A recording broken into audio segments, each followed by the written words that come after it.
All right, so we're going to talk about the run to Portland and what's left on our list to do and what we've done already prepping for it. So at the Ridge, we had a clutch failure. We had a Tilton single 7 1/4, super lightweight, 13-pound, complete clutch assembly, flywheel, disc, pressure plate. The disc failed, and so after working with the engineers over at Tilton and looking at some data from the car and just talking with different drivers in the car during that day, we'd been having a fuel issue, which we'll talk about the resolution for that in a minute, but we've been having a fuel issue with the car, and on the front straight, essentially at Pacific, the front straightaway, we're on the rev limiter at 142 miles an hour in 5th gear, so like 8,200 RPMs. And it's a big, there's a couple of turns, but it's basically a big straightaway. And so what was happening is we would come into turn 2, which is really the end of the straightaway where the main braking zone is. And when you'd go to heel toe and grab 4th gear for that turn, the car would just die because fuel pressure had been falling off. And on Saturday when we were troubleshooting it, well, we didn't know what was going on. We were in the car, we didn't have fuel pressure up on the data display, so we couldn't look at it real time. And so we just didn't know what was happening at that point. And so I had some theories about what was going on while I was driving the car. And at one point I actually reset the car on the front straightaway. I got up to about 120, shut the car off, hit the master kill, turned it back on, restarted the car, and it seemed to resolve the problem. I think what it turns out, it was just turning the fuel pump off and back on is what fixed it. So after looking at the data after day 1, we saw that fuel pressure was falling off. So we put fuel pressure on the main display so the driver could see it, but we didn't have a spare fuel pump. And we checked the fuel filter. We have an Injector Dynamics fuel filter on there. It was fine, no issue there. And then looking at the data, we were seeing current drop rather than current rise with fuel pressure going down. So that led me to believe either the pump or the inlet to the pump had an issue.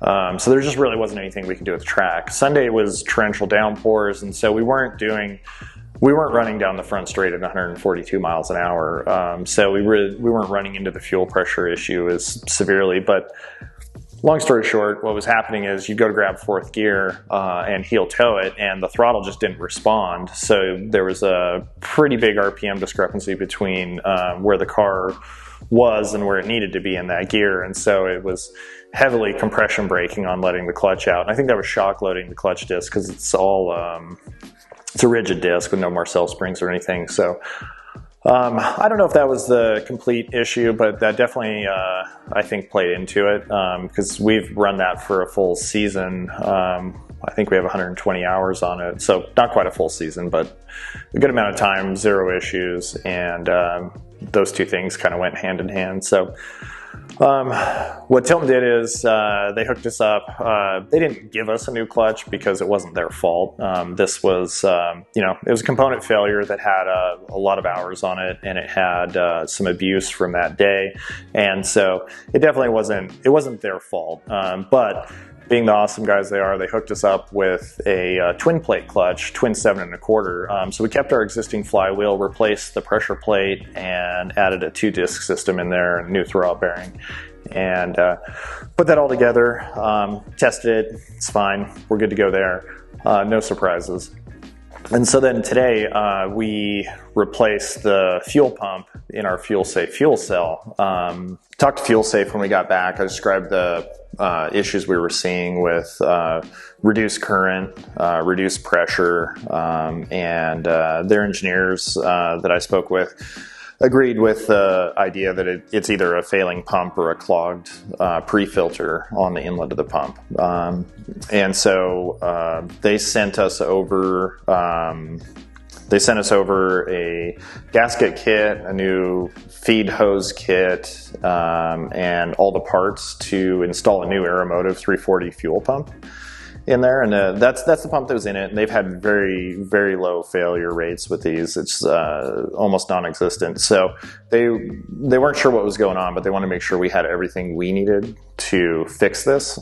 So they gave us a huge discount on the pump and basically everything else we needed for free, just to make sure we got fixed up. So pulled the hat off the tank and the retaining ring out, and then the pump basket out. And the way the pump basket works is it's a small box that the pump sits in, and it's at the aft center of the fuel cell. And so it has 3 ball valves in it that trap lead fluid or fuel in, depending which direction it's trying to move in the tank. They'll let it into that container, but not out of it.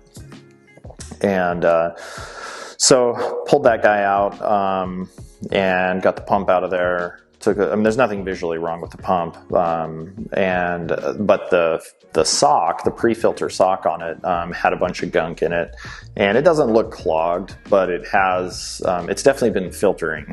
So put in the new pump with a new pre-filter in there, cleaned out that little case, because that's where stuff will collect because everything's getting drawn into it. Cleaned that out, and then put everything back together and fired the car up, and we had 78 PSI immediately, and it drops down to like 73 after it runs for a minute. So that all looks good, but we also would have seen the same thing previously. So we had, fuel pressure was fine at idle. It was at high loads that it would fall off. So we're gonna get it on the dyno hopefully this afternoon and test it all out, make sure that looks good. But we know the filter, the true filter side, the Injector Dynamics cartridge filter, that has a flow restriction meter on it, and that has 0 restriction. And it's basically 2 races old, so it's a pretty new setup. So we know that's not the issue. So the system overall is pretty simple. There's the main pump in the tank, and there's the fuel pressure regulator, and that's it. And so currently the system is the regulator and fuel filter in the engine compartment. We're actually probably going to go to a dual Bosch 044, or I think it's called an FP 200-7 now, but that's the replacement for the iconic 044 Bosch pump. We're going to go to dual pumps in the future, not for this PIR race, but probably for ORP, the following race. So the Aeromotive is just going to become a lift pump in the tank to feed the Bosch pumps. And those Bosch pumps are going to only run one at a time. We'll have a fuel pressure monitoring with the aim, and if fuel pressure drops off, it'll automatically switch pumps. It'll alert the driver with a message to let them know it's happening, and then switch over to the backup pump. And so those are just parallel pumps with check valves on the output. And so that'll hopefully give us some redundancy, because had we had that at Pacific, I think we would have saved ourselves some grief with the clutch and just not being able to run as fast a lap times when our fuel pressure was falling off. So that's a little more involved project, and we don't want to take that on before PIR. So we'll get that installed after we get back from PIR, and like I said, we'll have it for ORP. We already did our post-race diagnostics on the motor. Everything's good. The motor's going to get us through Portland, and then we've been waiting, I don't know, all year to get rod bolts for our backup motor, and they're still on back order. Talked to ARP the other day. They think they'll be available in end of August, I think is what they said. And so what we decided to do is, rather than, and they were pretty sure that that was actually going to be a firm commit date, but what we decided to do, rather than continue waiting for the rod bolts, is we just got a set of SuperTech rods for the motor, and we're basically going to do a full bottom end refresh, rod bearings, main bearings, new H-beam rods, factory pistons. We'll reuse the ring pack because the compression on the car is really good as it sits. So we'll just reassemble the motor, new 3-layer gasket, stock head, Vanos delete, and this motor actually has dyno throttle bodies on it, which I don't think will make any power difference, but it's kind of cool to have. But they just came with the motor. So we'll put that all back together, and then we'll have that for ORP. So Portland's going to keep the same motor in there, and then when that motor comes out, we're going to do a full refresh on that motor. All the bearings, it already has rod bolts, and then we'll probably do the same rods, most likely, just to keep parity between the two motors, so we don't really have any differences between them. And then possibly down the road we'll do a set of Molly pistons in it, and we can bump the compression to 12.5 to 1 from the 11.5 stock, but we really don't need more power in the motor. We just need maximum reliability, and the factory pistons are fine for what we're doing. So anyway, once again, long story short, we're going to run this motor at Portland this coming weekend, and then it'll come out. And as far as, we don't have to do anything else. We need to finish washing the car. We're swapping on the new wheels. They're already mounted with brand new Hankook RS4s. And we're not going to hit the practice day at Portland. We're going to roll in Friday afternoon, qualify Saturday morning, and start racing at 10 a.m.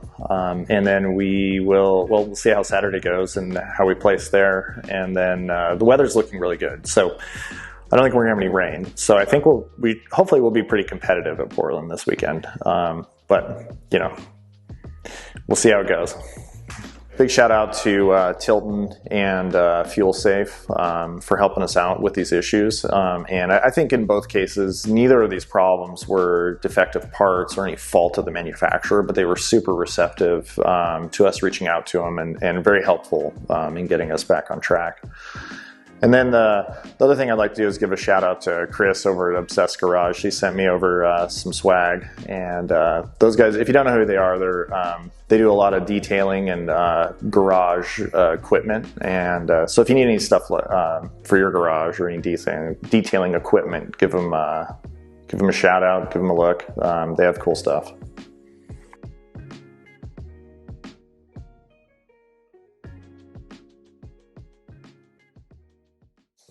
Are we ready? Evidence is being collected.